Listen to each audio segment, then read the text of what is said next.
Hey everyone, it's Ben Thompson here, founder of PureTinnitus.com. I wanted to make this specific video to help you understand tinnitus retraining therapy better. I recently completed a 5-day online course for tinnitus retraining therapy, including tinnitus treatment, hyperacusis treatment, and misophonia treatment. And I studied with Dr. Jastreboff. A handful of years ago, I would only have dreamed about being able to work directly with the founder of tinnitus retraining therapy. And when I saw the opportunity to study with Dr. Jastreboff, not only the neuroscientist and creator of TRT, Jastreboff, but also his wife, Margaret Jastreboff, they're both PhD researchers in our field. They've contributed an immense amount to help understand how we can improve tinnitus.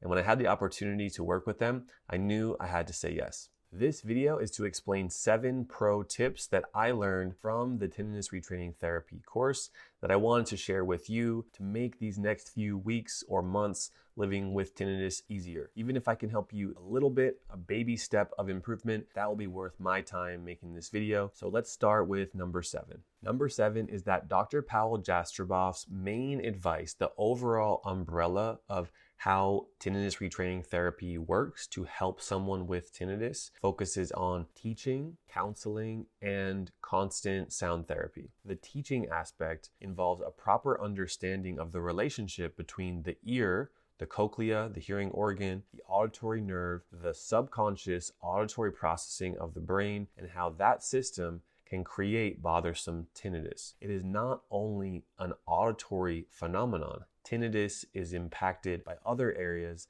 that are not directly on the auditory pathway.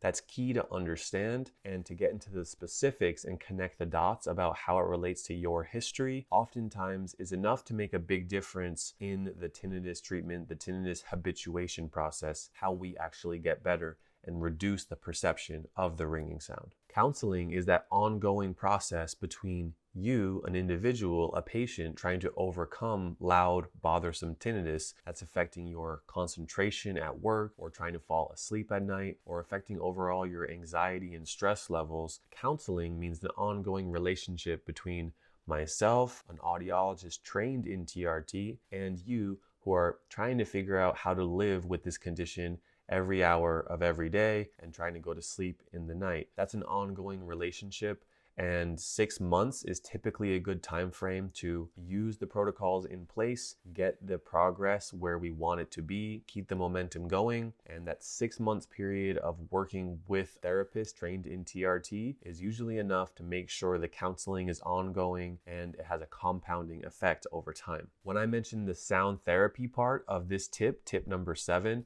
this is an important basic recommendation for any tinnitus patient who's going through the first stages of tinnitus. Avoid silence, create a sound-rich environment, use sound therapy constantly during all waking hours of the day if possible. Usually a high-quality speaker playing different kinds of steady state sounds, whether that be white noise, brown noise, crickets, anything similar to those kinds of sounds. Having that in a quiet space that would typically create loud, obtrusive tinnitus, that is your friend. Using sound as a therapy is your friend. Helping at night when you're trying to fall asleep, or if you wake up in the middle of the night or you wake up in the mornings, you don't want that situation to be quiet either. Sound can be a therapy for you in those situations as well. Using constant sound therapy for a period of 9 to 18 months is typically recommended in a treatment protocol for tinnitus. For hyperacusis, it is possible to treat the sound sensitivity aspect within a matter of months. For tinnitus, it takes longer.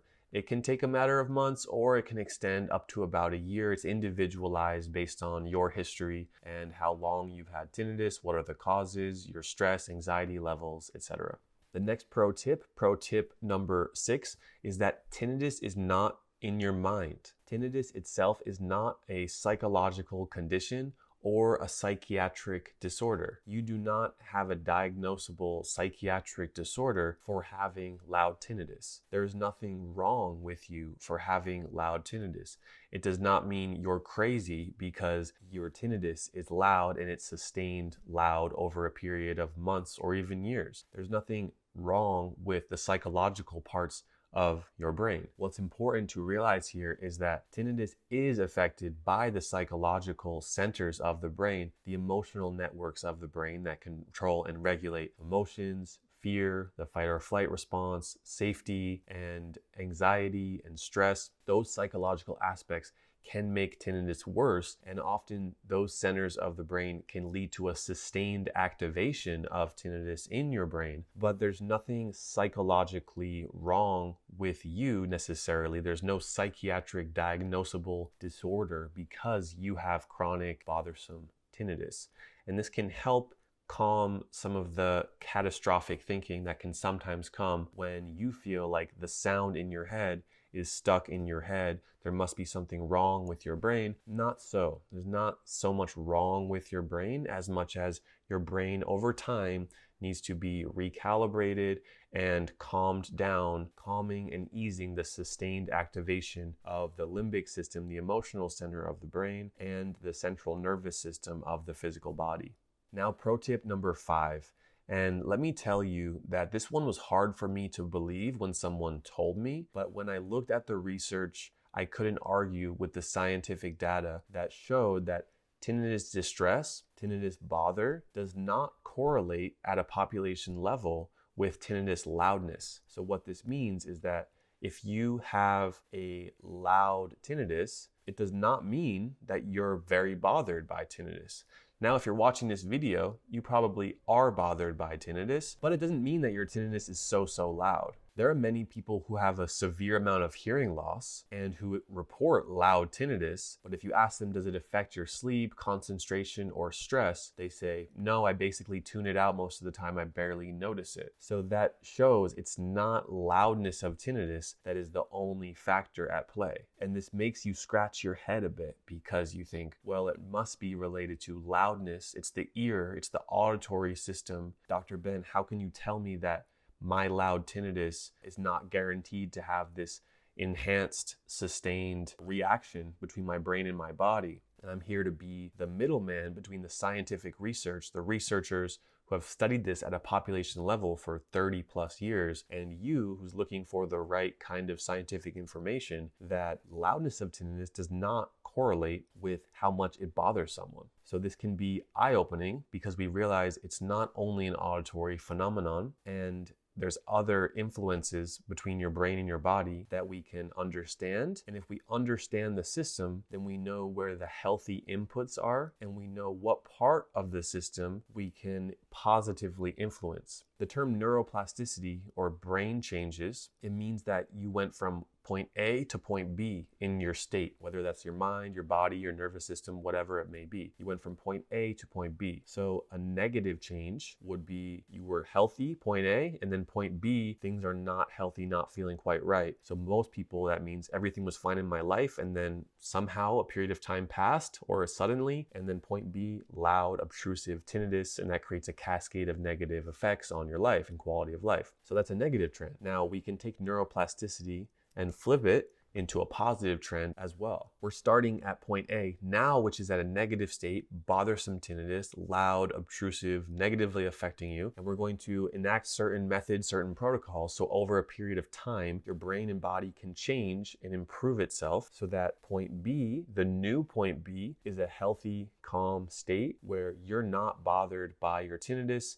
and you rarely think about it. Listen to the success stories of tinnitus, whether it's here on my channel or other places on the internet, or talk to someone in person at a support group and ask them, what is it like to be habituated to tinnitus? And that may help you get a sense of the right kind of expectations or the goal of how much better we can get your life. And doing that, I'm hoping that you'll be able to better understand what is the end goal or the end result that we're after in this process. How much better can you get and recover with your tinnitus? Pro tip number 4 is that tinnitus retraining therapy induces habituation.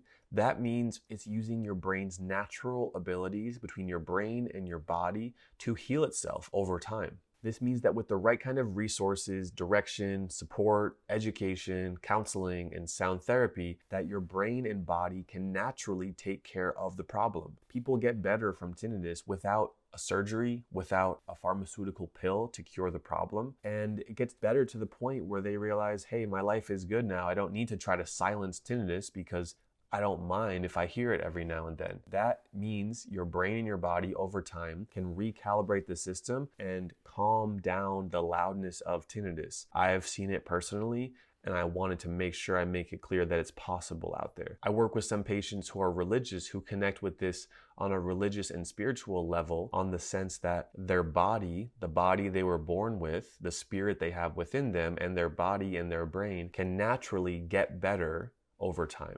Now, pro tip number 3 that I learned with Dr. Jastreboff in the Tinnitus Retraining Therapy course is that the loudness of tinnitus on average for a patient, it's only 5 decibels above the threshold of hearing that they have at that pitch. Some people report tinnitus as being very loud, and that makes researchers measure actually how loud is the tinnitus. And when we try to measure the loudness of tinnitus, we measure what pitch, what frequency is your tinnitus, and what is the softest sound you can hear at that pitch, at that frequency. And then we measure the loudness of your tinnitus by matching the loudness at that pitch, and that creates this differential. And that's considered the sensation level of tinnitus.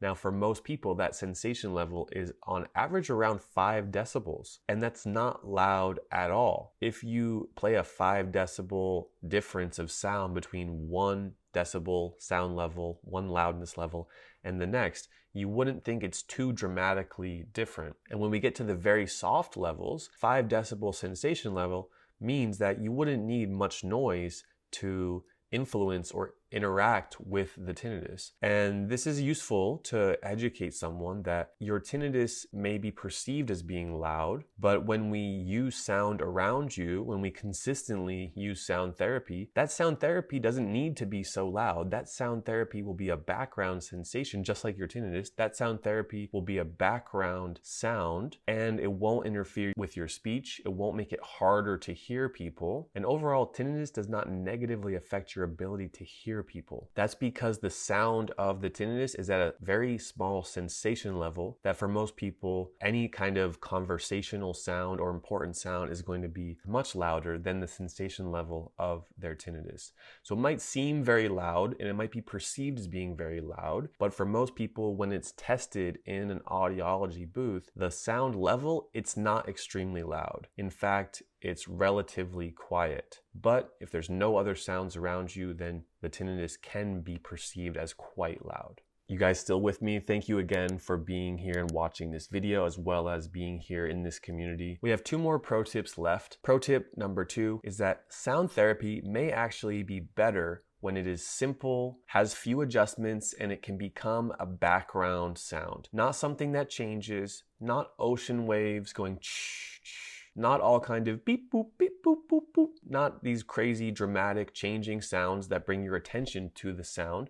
But sound therapy may be best when it's a consistent, neutral background sound that does not have many adjustments for you to tinker with throughout your day. And it's probably best when that is coming through devices that are sitting on your ears. Those are called ear-level sound generators or combination instruments for tinnitus. I learned that in the course, and I believe it's true. We don't want to be spending too much time focusing on changing the sound, adjusting the sound around us, making sure there's sound therapy everywhere we go. It might be best to just have simple, steady state sound therapy played through our ears that we don't have to tinker with or adjust too much. Now, this is more of my opinion that this is better because it has not necessarily been studied so extensively about what is the best proven sound therapy type. Most of the protocols use a steady state white noise or something similar, and that's what I recommend when I'm working with patients in telehealth for a tinnitus retraining therapy protocol. However, if this is true that a simple sound therapy is best for most people, then this would mean something like the Widex Zen therapy, which has ding, ding, ding, ding, ding, ding, ding, ding. It's more variable with different kinds of tones, those Zen tones, and a lot of the neuromodulation audio sounds that are on YouTube, which aren't medically or scientifically validated, but they do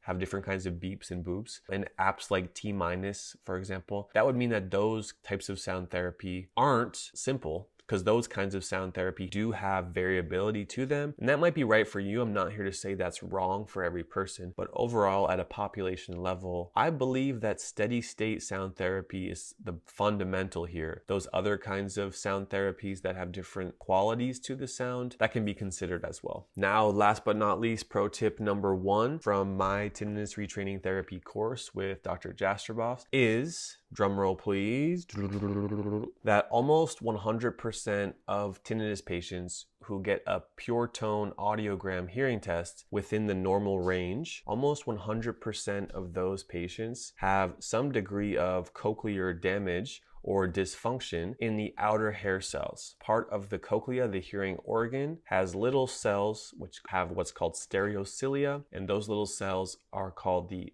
outer hair cells. I mentioned this on some of my other videos. I won't go into the depth of the details, but most people who have tinnitus that get a hearing test and the hearing test shows your hearing is in the normal range, a vast majority, nearly 100% of those cases, when we perform a more specific objective test, we can point to part of the anatomy and explain your hearing is overall fine, you're hearing well, but part of your cochlea, part of your hearing organ has a dysfunction. And this may have happened from some loud noise exposure. It doesn't take much to create this dysfunction. It may have happened from the natural aging process. Those are the two most common situations, or potentially some form of infection or virus. That sounds very simple, but imagine you're told that from your doctor and how you would understand better how the system works and what part of your ear, your brain, your body is malfunctioning. Now, it's a quite different experience for most people who go to their audiologist, to their doctor, and they say, well, the hearing test showed your hearing is fine, so the tinnitus is not an ear thing. That creates a lot of confusion, and it can potentially lead to a long path of getting highly specific medical tests related to things that are completely irrelevant and essentially bringing you down the wrong path of misinformation or trying to solve tinnitus without focusing on the fundamentals of the tinnitus retraining therapy, which are proper education about the ears and normal hearing and the outer hair cells of the cochlea, how that system all relates to itself and your history, ongoing counseling, and then consistent use of sound therapy for tinnitus and or hyperacusis. I found a research paper that I wanted to include just to validate this point scientifically, and it's talking about the test called OAE, otoacoustic emissions, or DP, distortion product otoacoustic emissions. And the article is titled Evaluation of Cochlear Function in Patients with Normal Hearing and Tinnitus. It was a study that looked at the OAE objective test of patients who have normal hearings and tinnitus. And I'm reading here, these findings show that tinnitus in normal hearing patients is often associated with varying degrees of cochlear dysfunction. All right, that was a long video, but those are the 7 pro tips that I learned from personally studying with Dr. Pawel Jastreboff and his wife, Dr. Margaret Jastreboff. They're both neuroscientists, PhD researchers, very well known in the audiology field. And those are the pro tips that I'm sharing to help you wherever you are at with your experience, with your journey with tinnitus. The very beginning, in the middle, or you've had it for many years, these 7 pro tips can still be applied. Thank you for watching. If you want to work with me or find out more about Pure Tinnitus, head over to puretinnitus.com. Leave a comment on this video, or you can directly email my team at contact@puretinnitus.com. Thank you again. Make sure to subscribe to this channel, and I will see you on another video. May you be well. Thank you.